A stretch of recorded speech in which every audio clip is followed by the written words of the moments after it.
আসসালামু আলাইকুম, welcome to my another blog guys. আজকে কিন্তু আমাদের বাড়িতে গরুর কালা ভুনা রান্না হচ্ছে। দেখতে পাচ্ছ আজকে আমাদের বাসায় গরুর মাংস রান্না হবে। তো তোমরা কিন্তু জানো আজকে আমরা গরুর মাংস খাবো, ঠিক আছে? যে কিভাবে খেতে হয় গোস্ত, ঠিক আছে? কুত্তার মতো মরার খাওয়া যাবে না, বুঝছো গাইস? অল্প অল্প হালকা হালকা করে খেতে হবে।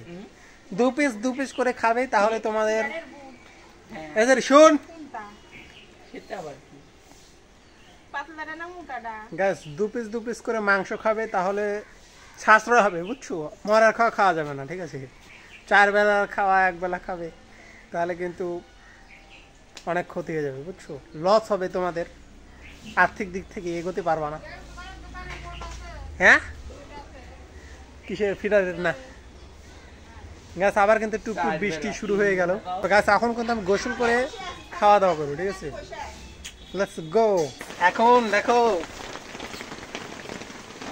তরকারি কিন্তু হয়ে গেছে। ওয়াও, 2 তরকারি, বুঝছো গাইস? একটা মিহারি আর একটা গরুর গোশত। তো বুঝতেই পারছো, যদিও বাইরে অনেক বৃষ্টি হচ্ছে, এখন এই যে আমি এখন খাবো। একটা দিয়ে নেই, ঠিক আছে? হাতটা কিন্তু ধুয়ে নিলাম। এখন গরুর গোশত দিয়ে শুরু। পলুয়া আর গরুর গোশত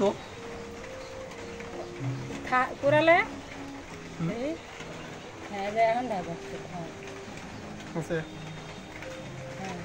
গাইস,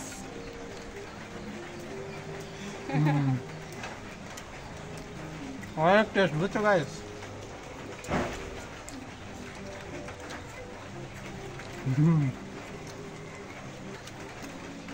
মিয়া মিয়া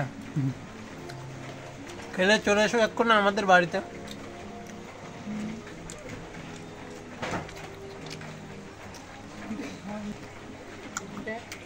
হেভি স্বাদ, সেই স্বাদ।